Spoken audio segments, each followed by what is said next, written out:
Hi, welcome to section 1. In this introductory part, I will talk about the historical development of cupping, its physiological mechanism, the types of cups and the difference between them, and eventually I will talk about the precautions needed to be taken when applying cupping therapy.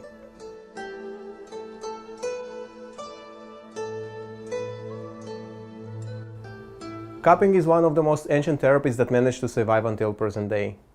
It was developed in different parts of the globe, starting in ancient Egypt and China to very powerful cultures of that time.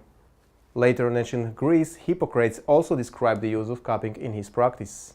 After that, cupping was spread through the European and Asian continents.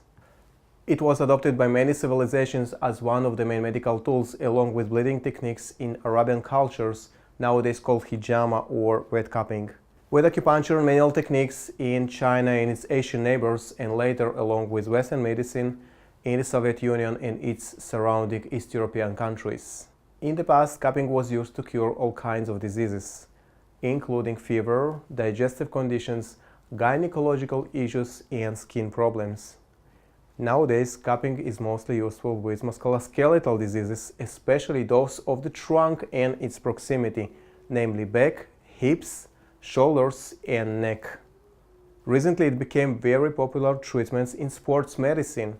We all remember the American swimmers and athletes during the last Olympic Games in Brazil, covered with all the special bluish circles on the shoulders and back.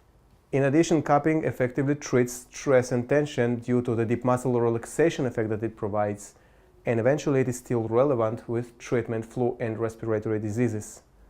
I will talk about all this in detail in the third section.